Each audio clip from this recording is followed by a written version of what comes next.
वह तेजस्विनावधीतमस्तु मा विद्विषावहै। ओम शांति शांति शांति। नमस्ते आप सभी को। चलिए शुरू करते हैं। हम लोग किस पर चर्चा कर रहे थे? प्राणायाम पर कर रहे थे, हाँ?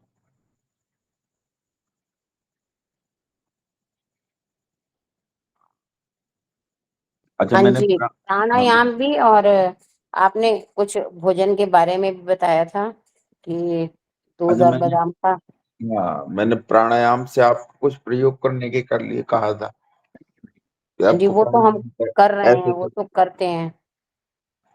कर रहे हैं। हाँ किस जी। किसने अच्छा, किसने नहीं किया बस वो बता दो।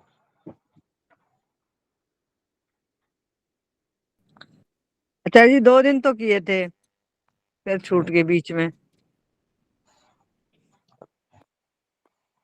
एक बार कोई बस हो गया काम। देखो, ये लगातार करना होगा। जो उपासना है ना, हम लोग क्या करते हैं, हम लोग गाल बजाई ज्यादा करते हैं, काम कम करते हैं। अब मैं ना बात करने में बहुत मजा आता है कि उपासना की बात कर रहे हैं, ईश्वर की बात कर रहे हैं, लेकिन उस पर काम करने में उतना मजा नहीं आता। जैसे मैं एक चीज बताऊं, इस समय प्रचारक कक्षा का बहुत उत्साह है लोगों में कि प्रचारक कक्षा मुझे भी करनी है और मुझे भी तैयार होना है। लेकिन मैं जानता हूँ कि ये काम बहुत मुश्किल काम है, इतना सरल काम नहीं है। जब आदमी प्रचारक का काम करता है ना, तो बड़ा मुश्किल काम होता है, बड़ा, ये इतना आसान नहीं होता, इजी नहीं होता। बस ऐसा ही ईश्वर से संबंधित जो उपासना है, जो प्रयास है, वो भी ऐसा ही है। इसके लिए मुमुक्षु होना बहुत जरूरी है। जो प्रतिदिन नहीं करता ना, समझो मुमुक्षु नहीं है। मुमुक्षु को तो मतलब उसके अलावा कोई काम ही नहीं होता है। मुमुक्षु तो कहेगा कि मुझे भैया रोटी नहीं चाहिए, मुझे चाहिए उपासना, रोटी वोटी तुम खा लो। उसकी तो चीजों में इंटरेस्ट ही नहीं रह जाता, उसे बस एक ही चीज दिखती है संसार में।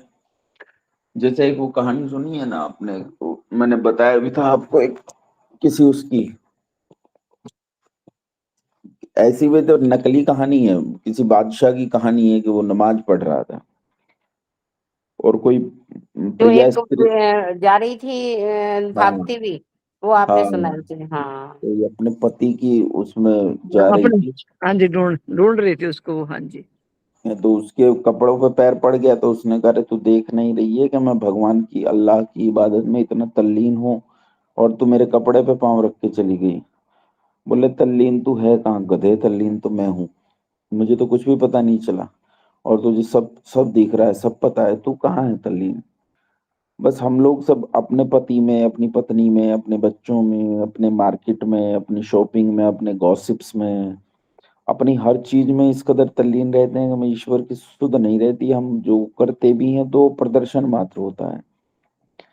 तो अगर हम, फिर तो लाभ नहीं होगा इसे सीखने का, है ना? वो केवल ये चीज तो करने के लिए है, ये चीज केवल उसके लिए नहीं है। तो आपको करना चाहिए, ठीक है? कोई एक समय निकालिए और जरूर करिए, प्रयास करेंगे तो हो जाएगा। चलिए, प्राणायाम से थोड़ा सा आगे बढ़ता हूँ। उम्मीद करता हूँ कि कुछ ने प्राणायाम किया होगा, उनकी समझ में आया होगा। आपको अभी प्रारंभ में 2 ही प्राणायामों पर ये लंबा अभ्यास करना है। मुझे लगता है कि इस लंबे अभ्यास से प्राणायाम आपको आपको एक आश्चर्यजनक बात बताता हूँ कि उपासना अपना शिक्षक स्वयं है। जो लोग उपासना करते हैं ना, तो उपासना ही उन्हें समझाना शुरू कर देती है कि आगे तुम्हें क्या करना है। ये कमाल की बात है। मतलब जब आप उपासना में जाओगे ना, ये एक ऐसी जगह है जहां मतलब आपको किसी टीचर की जरूरत नहीं पड़ेगी। वो उपासना ही आपका टीचर हो जाएगा। वो आपको बताने लगेगा, ये करना है, ये गलत है, ये सही है। जैसे मैं आपको भोजन से संबंधित बातें बता रहा था, नहीं कुछ भी करने की जरूरत नहीं। अपने इतने विद्वान हो जाओगे आप स्वयं से, आपको पता चल जाएगा आपको क्या खाना है, क्या नहीं खाना है। आपको पता चल जाएगा आपका शरीर क्या मांग रहा है, क्या नहीं मांग रहा है।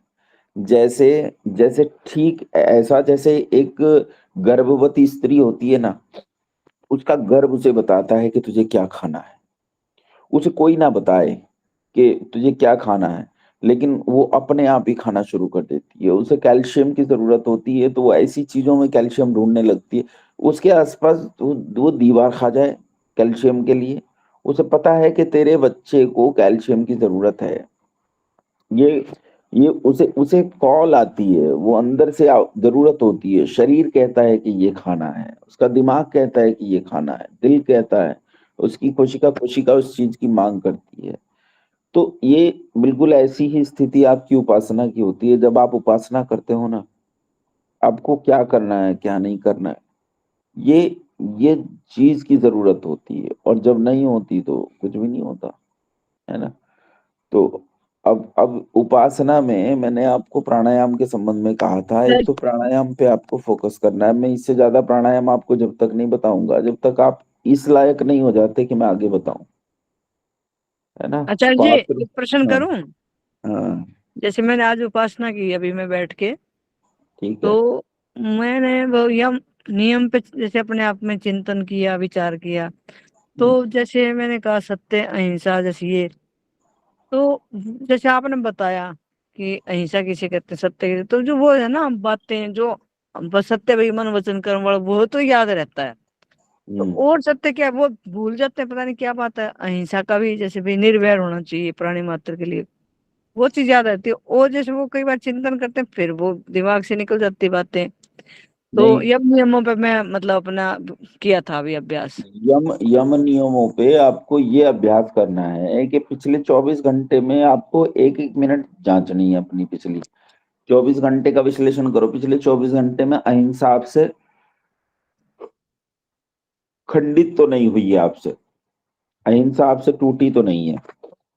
देखो, हाँ मैं जी। एक चीज- जब चीजें आप करना शुरू करेंगे तो वो तो नियम सिद्धांत तो आपको अच्छे से पता है। सिद्धांत को याद करने की जरूरत नहीं है कि आप सिद्धांत याद करें कि अहिंसा क्या कहता है, सत्य क्या कहता है, अस्तेय क्या कहता है, ब्रह्मचर्य क्या कहता है, अपरिग्रह क्या कहता है। आपको ये सब विचार करने की जरूरत नहीं। विचार ये करना है कि पिछले 24 घंटे में मुझसे ये यम नियमों में से कोई एक टूटा तो नहीं, मेरे सोच में गड़बड़ तो नहीं रही है, एक मेरी इसमें। प्रश्न, अच्छा ये तो टूटे पड़े रहते हैं, ये तो ईश्वर प्रणिधान हम कहाँ करते हैं, मैं तो याद, अभी ईश्वर ले रहा कभी हूँ, कभी याद आता दिन में। हाँ जी। अभी माँ अभी ले रहा हूँ आपका प्रश्न। हाँ। तो ये सारे टूटे ही पड़े रहते हैं, तो इन्हीं पे आपको काम करना है। रोज रोज इनके बारे में विचार करना है कि भैया मुझसे 4 बार 6 बार टूट गया अस्तेय, मैंने 6 चोरियां की कल, तो मैं आज चोरी बिल्कुल नहीं करूंगा। भाई बड़ी भारी गलती हुई है, परमात्मा से भी क्षमा मांगनी कि परमात्मा गलती हो गई है, परमात्मा मुझे बल दे, मुझे सामर्थ्य दे कि मैं अस्तेय पे खड़ा रह सकूं। मैं बड़ा चोर हूं, मैं चोरी कर लेता हूँ, मुझे चोरी से बचा, मैं कैसे चोरी को छोड़ूं। ब्रह्मचर्य है। आप जैसे जो यहाँ मान लो जो वो हैं जिनकी आयु हो गई है, तो अगर वो मतलब पति का संग नहीं करती हैं तो वो तो इंद्रियां कमजोर हो गई हैं। लेकिन जो युवतियां हैं यहाँ, तो जिनकी आयु कम है, जैसे आप भी हैं, और भी कई सारी हैं जो युवती की आयु की हैं। अब उन्हें ये स्मरण रखना है कि गृहस्थ बचाते हुए कैसे हमें सब चीजों का करना है, कैसे व्यवस्था करनी है। तो जो भी गलती होती है उसे स्मरण कीजिए, ईश्वर से प्रार्थना कीजिए, बार बार याचना कीजिए। और यम और नियमों में ये विचार करना है कि पिछले 24 घंटे में यम नियम की दशा क्या रही है और जैसे उसे सुधार। आचार्य जी, ईश्वर प्रणिधान का कैसे, कितनी देर में गया ईश्वर, सारा टाइम तो याद नहीं रहता, घर के इतने काम होते हैं, नहीं भूल भूल जाते हैं हम तो। तो ये याद करो ना कि कल कितने घंटे याद रहा मेरे ईश्वर, कितने घंटे ऐसा रहा कि मैंने कूड़े को हटा के ईश्वर के तरफ अपने मन को मोड़ा। कितनी बार ऐसा हुआ कि ये जो पानी जो हजारों दिशाओं में बह रहा था, इस पानी को मैंने रोक के केवल एक दिशा की तरफ मोड़ दिया था। वो 24 घंटे आप याद नहीं रख पा रहे हैं, गृहस्थ हैं, इसमें कोई शक नहीं है कि आप वैसे। मैं एक चीज बताऊं रोशनी बहन जी, आप जैसी बुद्धिमती स्त्री के लिए मुश्किल नहीं है। आप तो, आपको तो मैं अलग कैटेगरी में रखता हूँ। कई महिलाएं जो हैं वो आप विशेष हैं, आप कर सकती हैं, बिल्कुल ऐसा नहीं है कि नहीं कर सकती। हाँ, 24 घंटे तो किसी के लिए बस का नहीं है। 24 घंटे तो उसके लिए बस का है जो मुमुक्षु है, जो योगी है, जिसे मतलब उसे तो फिर कोई काम नहीं रहता ना, उसे दिन दुनिया से कोई मतलब नहीं होता। तो धीरे-धीरे आपको उस दशा में जाना है। आप ये याद करो ना कि पिछले 24 ये तो मैंने करवाया था आपको, अच्छे से हाँ जी, अभ्यास करवाया था। करवाया तो ये था चाहे आपको फिर भूल अभ्यास जाते हैं, करना जैसे गृहस्थी में आ जाते हैं फिर वैसे ही हो जाते हैं कुछ ज्यादा। आपको यह अभ्यास करना है हाँ जी, कि दुनिया के लड़ाई झगड़ों, दुनिया की गॉसिप से मन को हटा के कैसे हमने बस चाहे हमने 4 सेकंड के लिए विचार किया, लेकिन क्या किया और फिर उसका समय बढ़ाते जाना है प्रतिदिन। हाँ, माँ क्या कह रही थी आप? मैं ये कह रही थी, जैसे हम विश्लेषण करते हैं कि सत्य अहिंसा यम नियमों का, तो कई बार तो हमें खुद ही भी नहीं ये पता चलता कि ये काम जो है ये चोरी में आता है या मतलब सत्य में आता है। कई बार हम अनजाने में भी बहुत से काम कर जाते हैं विश्लेषण करते हुए। तो यही मैं कि इसके लिए कैसे, जैसे जैसे कोई भी मतलब हमने वह जब पहला ही ले लीजिए अहिंसा, तो हमने किसी से द्वेष रखा, लेकिन कई बार हमें पता ही नहीं चला कि ये द्वेष में आता है, ये चीज हमें नहीं करनी चाहिए। ऐसा है, कभी तो चल जाता है कि भाई हाँ ये इस आदमी से हमने ये बात की तो ये द्वेष में ही आती है, लेकिन कई बार नहीं चलती ना बहुत सारी चीजें। तो नहीं चलती है तो उसे किसी से पूछ लो, आपस में चर्चा करो। ये आपस में जो चर्चा करोगे ये भी एक उपासना का अंग है। मुमुक्षु लोग आपस में चर्चा करते हैं तो वो भी उपासना का एक अंग है। आपस में किसी से पूछ लो, मुझसे पूछ लो, किसी और से पूछ लो, ये तो आसान बात है। ठीक। हाँ मुझे पूछना है, हाँ मुझे ये माँ बताओ। पूछना है कि बच्चे अगर मान लो हमने झूठ बोला किसी दूसरे का हित करने के लिए, तो वो हाँ हुआ तो झूठ ही ना। हाँ, 100% झूठ है। कितना ही हित कर लो, जो झूठ है सो झूठ है। क्या किसी भी करूं फिर? सूरत में किसी भी सूरत में किसी भी सूरत में झूठ नहीं बोलना चाहिए, किसी का कितना ही बड़ा हित होता हो। और अगर आप झूठ बोलते हैं तो बस ये है कि आपका जो मानस है ना वो उपासना के लिए उस तरह तैयार नहीं होगा, है ना। आपका अच्छा, मानस दूसरी आपके बात, जैसे स्वाध्याय का है, मान लीजिए किसी दिन हम कोई किसी पुस्तक का स्वाध्याय नहीं कर पाते हैं, मैं वैसे पूछ रही हूँ, कर तो लेते हैं, जैसे अभी ये भी तो एक तरह का स्वाध्याय है जैसे आप बता रहे हैं, लेकिन पुस्तकें जैसे मैं पढ़ती हूँ लेकिन कई बार नहीं पढ़ पाती, तो अगर जैसे हम कहीं गए, उपदेशक को सुना और बहुत देर तक हम उनका सुनते ही रहे, वो भी स्वाध्याय में गिना जाएगा? गिना जाएगा, पक्का बिल्कुल गिना जाएगा। आसपास कोई भी विद्वान आते हैं, लेकिन इसमें भी स्वाध्याय में अपना ध्यान रखा करो कि हमारा लक्ष्य क्या है। कई बार क्या होता है, राष्ट्र आदि की भावनाएं इतना उद्वेलित कर देती हैं कि व्यक्ति उपासना के उसमें पानी में नहीं उतर पाता है। तो उस आप जिस परिस्थिति में हो ना, आप उसका आप लोगों को करना ही चाहिए कि अब केवल उपासना पर ध्यान दें, सारी ताकत उपासना पर लगाएं। ठीक है। और एक बात और कि जैसे हम किसी दूसरे की वस्तु को देख के उसको प्राप्त करने की इच्छा करते हैं, तो वो भी तो अस्तेय है ना, कि मतलब हमें इससे दूर रहना है ना, कि किसी वस्तु का हमें कोई टेम्पटेशन नहीं होना चाहिए। नहीं, मोटिवेशन के लिए देखते हैं तो कोई दिक्कत नहीं, लालच नहीं, से जैसे देखते हैं। सांसारिक वस्तुएं हैं, हम किसी चीज को देखते हैं और हम भी लालच चाहते हैं, वो लाल लालच एक तरह का स्तेय ही हुआ, कि स्तेय हमने चोरी की, विचारों से तो चोरी की ना। लालच से अगर देखते हैं तो चोरी। चोरी है। आचार्य जी, इन सब चीजों से तो मैं अब हटती जा रही हूँ काफी, मतलब मेरे को किसी चीज को देख के ऐसे कभी प्राप्त करने की इच्छा नहीं होती, किसी दूसरे की देख के तो, अपने लिए जरूरत है तो है, लेकिन दूसरे की अच्छी देख के मुझे कभी इच्छा नहीं होती अब। अच्छी बात है, अच्छी बात है। अगर ऐसी स्थिति ला रही है तो अच्छी बात है। मैं ये प्रश्न कर रही हूँ, जैसे इसने कहा है पद्मा ने कि झूठ के ऊपर, तो जैसे एक डॉक्टर होता है, अब वो पेशेंट की हालत को जानता है, मान लो पेशेंट को कैंसर है और वो ये, मैं डॉक्टर के लिए नहीं बता रहा हूँ, मैं साधकों के लिए बता रहा हूँ। नहीं नहीं मतलब मैं वो पूछ रही हूँ कि अगर वो उसको पूछे, झूठ प्रश्न बोलता ही है नहीं है ना, प्रश्न तो वो ही नहीं है ना। जाएगा प्रश्न या उसमें गिना जाएगा? नहीं, वो कर ही नहीं सकता ना, वो उपासना नहीं कर रहा ना। मैं साधकों के लिए कह रहा हूँ, डॉक्टर के लिए कह ही नहीं रहा हूँ। डॉक्टर तो झूठ बोलेगा, इंजीनियर तो झूठ बोलेगा, गृहस्थ तो झूठ बोलेगा, माँ तो झूठ बोलेगी, पिताजी तो झूठ बोलेंगे, बच्चे तो झूठ बोलेंगे। मैं तो साधकों के लिए कह रहा हूँ, साधक झूठ नहीं बोलता है, डॉक्टर पे नहीं। अच्छा, पद्मा पद्मा बहन जी, हाँ हाँ पद्मा जी। हाँ। बहन जी, नहीं अच्छा। नहीं, एक बात और है, व्यावहारिक जीवन में रहते हुए फिर कैसे अपने आप को आगे बढ़ाएंगे? मैंने कहा था ना कि कितना समय आप कर पाते हो, कितना समय। अब डॉक्टर भी है तो डॉक्टर करता है तो कितना समय, वो अपने समय पे ध्यान दे। जी आचार्य जी। आप पद्मा बहन जी, कल जी। वो ऐसा हुआ था कि उस कक्षा को किसी बच्चे ने गलती से एंड कर दिया, वो सब लोग ही बाहर हो गए। अच्छा। और मैं भी काफी देर तक नहीं जुड़ पाया। तो ये 17 से, संडे से शुरू होगी ये कक्षा। तो जब शुरू होगी, अच्छा। अभी इसके लिए पोल चलाएंगे वो समय के लिए। कल बस इतनी ही चर्चा हुई कि 2 समय सोचे गए, एक दोपहर का और एक सुबह का। तो कौन से समय पोल चलेगा, मतलब कौन से समय में सबसे ज्यादा वोट आएगा, उसी उसी समय में कक्षा चलाएंगे। ठीक अच्छा है, जी। पोल। जी, तो जी, उसमें धन्यवाद। विशेष है नहीं था। ओके। अच्छा मैं अभी है ना, मैं जॉब पर हूँ तो मैं अब लीव करना चाहूँगी, मुझे माफ़ कीजिएगा, बीच में मैं छोड़ रही हूँ। बेफिक्र बेफिक्र। आपके यहाँ तो इस समय दिन होगा ना, बेफिक्र अभी कीजिए। मेरे यहाँ पे 8 बज रहे हैं, सुबह के, रात सुबह के? के 8, सुबह के अच्छा 8, ढाई घंटा आगे है। अच्छा, ठीक है ठीक है, कीजिए आप, कोई बेफिक्र कीजिए। जी, जी ठीक है आचार्य बहना, जी, धन्यवाद। नमस्ते। अच्छा, हम लोग बात करेंगे प्रत्याहार पर। मैं प्राणायाम पर और बहुत सारी बातें आपको बताता, लेकिन जब आप अभ्यास नहीं कर रहे हैं तो नहीं बताऊंगा। जितना अभ्यास कर रहे हैं उतना उतना बताऊंगा। क्योंकि कहा जाता है कि उपासना जो है ना, वो इतना खतरनाक सामान होता है कि पात्र को जितनी उसकी पात्रता हो उतना ही उसमें सामान रखना चाहिए, ज्यादा नहीं रखना चाहिए।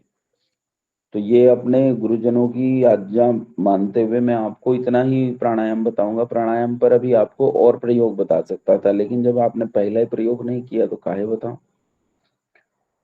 प्रत्याहार आचार्य जी, औरों ने तो बता किया तो होगा, दीजिए। उनके लिए बता दो। औरों ने है, किया, उनके लिए बता दो। नहीं किया, किसी ने नहीं किया, मुझे पता है। आचार्य जी किया है मैंने, मैंने भी लेकिन हाँ किया। लेकिन है हाँ, ना ज्यादा नहीं ले पाती मैं, सांस को ना ज्यादा खींच नहीं पाती, मुझे कभी गले में नहीं महसूस हुआ। मुझे ये लगता है कि सांस बस ऊपर की तरफ ही, ये यही कह रहा हूँ, यही गले में कह रहा हूँ, करती हूँ। यही कह रहा हूँ। आपको श्वास को शरीर के अंग अंग में जब आप महसूस करना शुरू कर दोगे तब आगे बताऊंगा आपको। भी करो, अभी अभ्यास करो रोशनी बहन जी, अभी अभ्यास करो। जैसे ही हाँ अभ्यास जी आपका आचार्य। गहरा होगा उसके बाद प्राणायाम भी बताऊंगा, ठीक है। हाँ जी। अभी प्रत्याहार करते हैं। देखो, प्रत्याहार पे अब आपको क्या करना है। प्रत्याहार पे आपको एक गुलाब का पुष्प लेना है। गुलाब का पुष्प ले लो, या कोई और पुष्प जिसमें से गंध आती हो, बढ़िया सुंदर गंध आती हो जिसमें से। अब आपको करना यह है कि पालथी मार के आप बैठ गए। मैं जब आपको सिखा रहा हूं तो बैठा हूं पालथी मार के। तो जब आप पालथी मार के बैठ गए हो और पालथी मार के कमर गर्दन सिर सीधे हैं, आपकी आंखें बंद हैं, आप यम नियम का अभ्यास कर चुके हैं। यम नियम के बाद आप प्राणायाम भी कर चुके हैं, और प्राणायाम के बाद अब आप प्रत्याहार कर रहे हैं।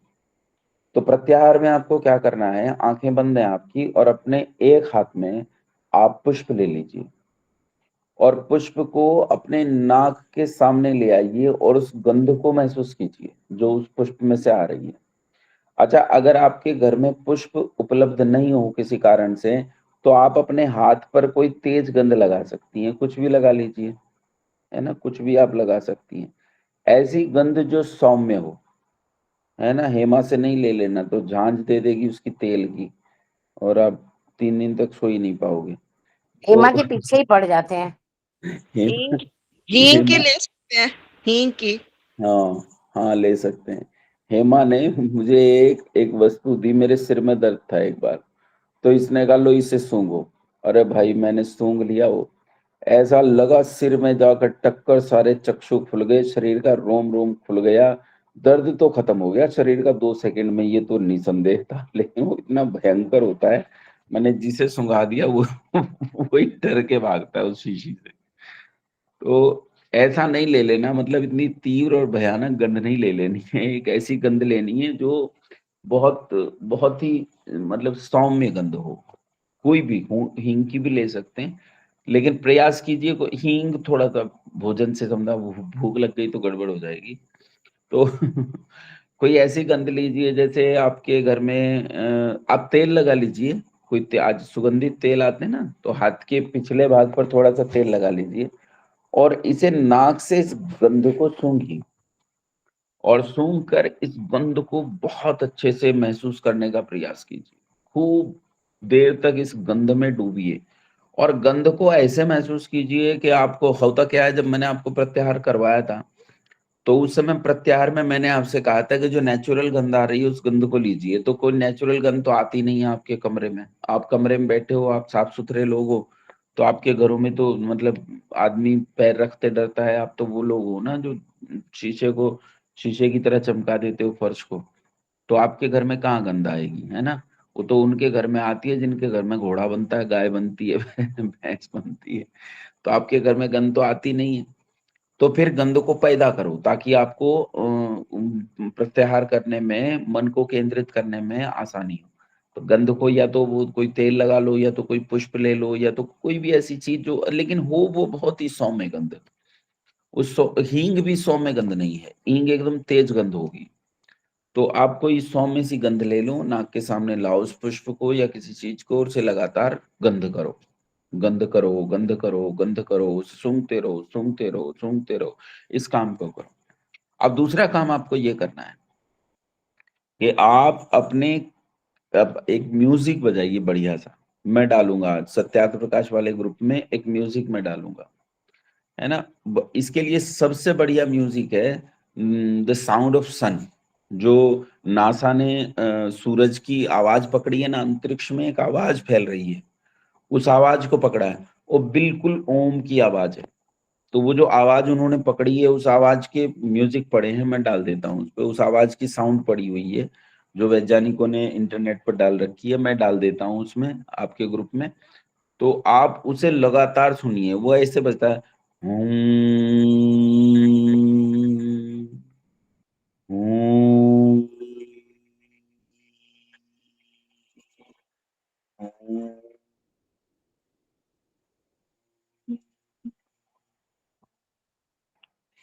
तो आप उसे लगातार सुनेंगे, उसे ही सुनेंगे और उसे सुनने में डुबो देंगे खुद को। या तो फिर ऐसा करें, मैं एक दो और भी डाल दूंगा। कोई अच्छा सा म्यूजिक लें, जैसे जैसे झरने की आवाज, जैसे नदी के बहने की आवाज, जैसे सुबह चिड़ियों के चहचहाने की आवाज, कोई बेहतरीन सी गांव की मॉर्निंग होती है ना। जैसे मेरे यहाँ इस समय, आप लोग वहां बैठे हैं तब, मेरे यहाँ इस समय मोर बहुत चिल्ला रहे हैं। बाहर अगर जाएं छत पर तो इस समय चारों तरफ से मोर की आवाज आ रही है, एओ एओ, वो लगातार बोल रहे हैं। और चिड़िया भी चक चक चक चक चक शुरू कर दिया है उन्होंने।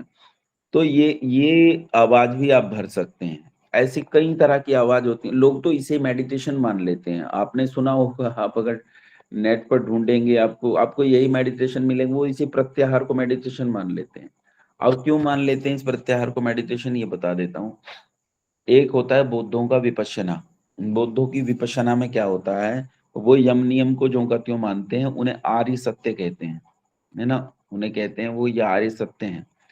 उन आर्य सत्यों में अहिंसा, सत्य, अस्तेय, ब्रह्मचर्य सबको, और सबके पहले आर्य शब्द लगा देते हैं। आर्य, आर्य, आर्य अहिंसा, सम्यक भी लगा, सम्यक अहिंसा, सम्यक सत्य, सम्यक अस्तेय, सम्यक ब्रह्मचर्य, सम्यक, ऐसा करके करते हैं। वो उसलिए भी कहते हैं सम्यक, इसलिए भी कहते हैं कि गृहस्थ कर रहा है तो उसे अपने अनुकूल करना है। अब जैसे मान लो एक एक एक एक युग्म, एक पति पत्नी का युग्म उपासना करता है तो उनका ब्रह्मचर्य ना एक स्थिति का होगा, तो इसलिए उसे सम्यक कहा। तो एक आदमी जो है बहुत व्यस्त है, जैसे माँ ने प्रश्न उठाया था कि डॉक्टर है तो डॉक्टर को तो पेशेंट को बचाने के लिए झूठ बोलना पड़ेगा, तो सम्यक कहा कि अपना अपना एक लेवल है, उस लेवल पे आदमी काम करता है। उसके बाद वो प्राणायाम करते हैं और प्राणायाम के बाद वो प्रत्याहार करते हैं, लेकिन वो बस प्रत्याहार तक ही आते हैं, इसके आगे नहीं जाते। इसे विपश्यना कहते हैं। उनकी उपासना यहीं पूरी हो जाती है। क्योंकि चोरी की चीज है तो चोरी की चीज में जितना हाथ पल्ले लगा उतना ही उन्होंने बनाया। चोरी की चीज उन्हें यहीं तक प्रत्याहार तक ही हाथ लगी, उसके आगे धारणा, ध्यान, समाधि वो उनके हाथ ही नहीं लगी विचारों के। तो इसमें, उसमें विपश्यना में मैं भी एक बार विपश्यना करके आया था। बड़ा अच्छा करवाते हैं, बहुत अच्छा लगता है मतलब। तो इसे हम भी कर सकते हैं।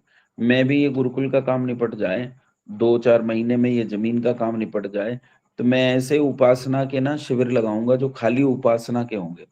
उसमें फिर जैसे 7 दिन के लिए या 3 दिन के लिए या 4 दिन के लिए बुला लिया, 3 दिन के लिए, तो उनके बाकायदा उनके रहने की व्यवस्था ऐसी करेंगे कि पूरे कमरे में सफ़ेद रंग के अलावा रंग नहीं होगा। बेडशीट सफ़ेद होगी, तकिया सफ़ेद होगा, दीवारें सफ़ेद होंगी। उनका मतलब वो माहौल को उस तरह बनाएँगे। और उन्हें भोजन दिया जाएगा तो क्या देना है भोजन में, कब उन्हें केवल आज लौकी देनी है, आज तोरी देनी है और इस समय दूध देना है, वो खान-पान भी उस तरह से नियंत्रित करेंगे। तो 3 दिन में उन्हें उपासना की फ़ील आ जाएगी। मतलब 7 दिन अगर कर लेंगे तो आनंद ही आ जाएगा। वो खान-पान उस तरह का देंगे और उसके बाद एक-एक दिन जैसे आज पूरा प्राणायाम पे सुबह से लेके शाम तक लगा दिया। 7 दिन रहेंगे तो 7 के 7 दिन मौन। आपस में बात नहीं करेंगे, किसी से बात नहीं करेंगे, फ़ोन स्विच ऑफ रहेगा, 7 दिन चुप, दुनिया से अलग, दुनिया की कोई खोज खबर नहीं, किसी से कोई मतलब नहीं, आपस में जो एक-दूसरे को देख रहे हैं उनका भी कोई मतलब नहीं। थोड़ी बहुत अगर कोई आवश्यक बात हो तो शारीरिक भाषा से बात कर ली। ऐसा एक शिविर हम भी लगाएँगे, उस समय जब ये थोड़ा-सा 2-4 महीने में ये ज़मीन का काम हो जाए तो उस समय लगाएँगे। लेकिन मैं आपको कह रहा हूँ आप जीवन के एक अलग लेवल पे चले जाओगे अगर आप उस शिविर को कर लिए। वो एक अलग ही लेवल होगा। उसके बाद आपको प्रत्याहार में ये कान पे जैसे मैंने कहा एक म्यूज़िक को अच्छे से सुनते जाना है। अच्छे से म्यूज़िक को सुनते जाना है। और आपको ऐसे ही जीभ पे जैसे आपने मुख में कुछ रख लिया, जैसे लौंग रख लिए, एक इलायची रख ली, उस पे चीज़ों को अनुभव करना है। फिर आपको क्या करना है, जैसे हमें त्वचा पर महसूस करना है, तो एसी की कूलिंग बढ़ा दीजिए और उस कूलिंग को अपनी त्वचा पर महसूस करने का प्रयास कीजिए। आँखों का काम आपको ऐसे करना है कि आँख केवल अंधेरे पर ही आँख बंद करके केवल उसी पर मन को टिकाना है, अन्य चीज़ नहीं। तो अब आपको प्रत्याहार पर विशेष काम करना है और प्रत्याहार पर सबसे विशेष काम आपको 2 पर करना है, एक नासिका पर और एक अपने श्रोत्र पर। तो नासिका पर जैसे मैंने बताया गंध से और श्रोत्र पर जैसे मैंने बताया म्यूज़िक से, आप वैसे करेंगे। ठीक है? आज का आपका अभ्यास इतना ही है। आप इस अभ्यास को करेंगे, इस अभ्यास को करेंगे और कल मुझे अपने अनुभव बताएँगे। एक प्रश्न है हाँ, बेटा, ये पूछ रही हूँ कि जैसे आपने म्यूजिक का बताया या नासिका का बताया, तो ये हम कब शुरू कर सकते हैं? हमारा ध्यान तो फिर मोबाइल, जैसे हमने म्यूजिक मोबाइल में भरा, तो उसी टाइम के लिए करें या पूरा टाइम जितनी देर बैठते हैं उतनी देर? आप पूरा टाइम कर ही नहीं पाओगे। आपको तो केवल उपासना के समय पे करना है जब आप प्रत्याहार कर रहे हो बस। तो फिर म्यूजिक बंद कर दें, बस 2-3 मिनट के लिए मतलब करें? बजाए रखो जब तक आपको अच्छा लगे, जितना लंबा कर सकते उतना लंबा करो और दिन भर तो आप कर नहीं सकते हो, कोशिश तो करनी चाहिए। जैसे मैं बता रहा हूँ कि मैं शिविर लगवाऊँगा तो फिर उस दिन पूरा-पूरा दिन भी करवाऊँगा आपको। एक-एक चीज़ पे ही एक-एक मान लो प्रत्याहार ले लिया तो प्रत्याहार के 10 आयाम हमने तय किए, तो प्रत्याहार के 10 आयाम में से 1 आयाम पर 1 दिन में पूरा दिन उसी पर लगाएँगे। नहीं, बीच-बीच में कर लेंगे, ऐसी बात नहीं है, दिन में भी। करो, करो जितना बार जल्दी आचार्य से जी, जल्दी शिविर लगाओ, सच में कह रही हूँ मैं। आचार्य जी, हाँ, आचार्य जी जैसे 20 मिनट होते हैं, तो हुँ, इस 20 मिनट को फिर कैसे डिवाइड करें कि कितनी देर क्या? जैसे भला यम नियम पे भी थोड़ा सा करना पड़ेगा, प्राणायाम में करना पड़ेगा, प्रत्याहार भी बता दिया, तो तो भोली कितने कितने भो देर किसमें? तो भोली बहना 20 ही मिनट क्यों, मिनट बढ़ा ले, हैं? अच्छा, थोड़ी हाँ मिनट जी, बढ़ा लो, 30 क्योंकि का 30 गृहस्थी का में फिर 21 रोज का इतना समय निकालना कई बार मुश्किल हो जाता, कभी कभी खाली भी होता है नहीं, समय, नहीं, कभी नहीं नहीं, होता। नहीं, ये भ्रम है। ये भ्रम है कि गृहस्थ होके हम इतना समय नहीं निकाल सकते। आप आपकी कोई सहेली आ जाएगी ना पुरानी तो आप बैठ के 2 घंटा दूसरों की बुराई कर लोगे, बड़े आराम से। आप इस पे चर्चा कर लोगे कि यार आजकल मेरे पास बात करने के लिए कोई बात ही नहीं है। इस पर आप 2 घंटे बात कर लोगे कि आज तो पता नहीं क्या हो गया, आजकल मेरे पास बात ही नहीं है बात करने के लिए। हम इस पर 2 घंटा बात कर सकते हैं। ये कहने की बातें हैं, ये बहाने हैं कि मेरे पास समय नहीं है। बिल्कुल बहाना है, कुछ भी नहीं। फौजी के पास भी समय होता है भाई, उससे ज़्यादा व्यस्त तो आप नहीं हो जो 24 घंटे बंदूक हाथ में लिए खड़ा रहता है, सोता है तो बंदूक का सिराना लगा के सोता है। उससे ज़्यादा व्यस्त कौन हो सकता है? उसके पास भी समय होता है। आप ठीक सही है? कह रहे हैं, बिल्कुल आचार्य जी, समय तो मिलता है, ऐसी बात हुँ। नहीं है, मिलता है। आचार्य जी, हाँ, मुझे सब्जी। नासिका की जगह कुछ और बता सकते हैं? मुझे तो खुशबू बदबू कुछ भी नहीं आती। म्यूजिक बताया ना कान पे, इसलिए मुझे पता था कि एक आध इंद्रिय में गड़बड़ हो सकती है, तो इसलिए मैंने म्यूजिक बताया। आप बहरी तो नहीं है ना कविता? जी। म्यूजिक कर लेगी ना बहना? वो हाँ कर जी। सकती। मैं भेजता हूँ म्यूजिक, ठीक है। तो आज के लिए केवल इतना ही, आप इस अभ्यास को कीजिए, फिर कल बात करते हैं। और अभ्यास की अनुभूतियां मुझे जरूर बताना, ठीक है। चलो फिर एक और बताऊंगा, कान का ही एक और अभ्यास बताऊंगा। ठीक है। हालांकि उसमें थोड़ी समस्या हो सकती है, तो वो तभी बताऊंगा जब आप इस पे कर लोगे। तो वो ऐसा खतरनाक है कि कहीं ऐसा हो कि आदमी पागल हो जाए, तो वो तभी बताऊंगा जब आप इसकी अनुभूतियां मुझे बताओगे, और उन अनुभूतियों में क्या हो रहा है वो बताऊंगे। बता देता हूँ, वैसे मैं थोड़ा सा बता देता हूँ आपको कि एक अभ्यास मैंने किया था, मैं खुद परेशान हो गया था उस अभ्यास से। तो उस अभ्यास के लिए पहले एक जमीन चाहिए। मैंने क्या किया कि घड़ी को सुबह के समय, ये मेरे पढ़ते समय की बात है, उस समय मेरे दिमाग पे बहुत भूत चढ़ा था उपासना का। तो मैंने घड़ी को अपने पास रख लिया और आंखें बंद करके उसकी टिक टिक पे मन को टिकाया। उसकी टिक टिक पे मेरा मन बहुत अच्छे से टिक गया, तो मैंने उस घड़ी की दूरी बढ़ा दी। जैसे पहले वो मेरे पास 1 फीट की दूरी पे रखी थी, तो फिर 2 फीट की दूरी पे, फिर 3 फीट की दूरी पे, ऐसे मैं बढ़ाता गया और टिक टिक पे मन को टिकाता गया। फिर मैंने एक कोने में खुद बैठा कमरे के और दूसरे कोने में घड़ी को रख दिया। अब भी मुझे उसकी टिक टिक बहुत साफ सुनाई दे रही थी। अब धीरे धीरे उस टिक टिक की आवाज बढ़ने लगी, और वो मुझे टिक टिक इतनी तेज सुनाई देने लगी जैसे संसार में उस टिक टिक के अलावा कोई आवाज ही नहीं हो रही है। उसके बाद मैंने क्या किया, उस घड़ी को उठाकर दूसरे कमरे में रख दिया और अपने कमरे में बैठकर उस टिक टिक पर मन को टिकाया। तो मुझे वहां से भी वो टिक टिक साफ सुनाई दे रही थी।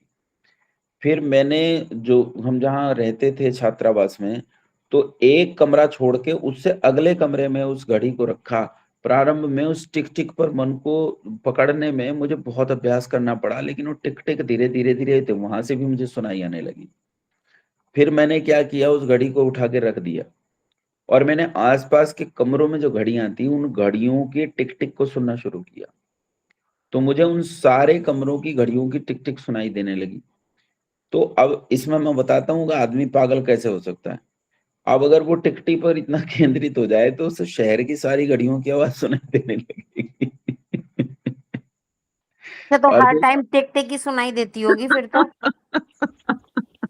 ऐसा कई वो बार मोबाइल में भी तो हो जाता है कि जैसे मोबाइल की बेल आती रहती है, तो हाँ, मुझे मेरे साथ होता है कई बार नहीं भी बज रही होती तो मुझे लगता है कि मोबाइल की बेल हो रही है। यूँ सबके कहते साथ कान कान बज रहे हैं, ऐसे भी कहते हैं। सबके साथ होता है ये, सबके, हमारे साथ भी होता है।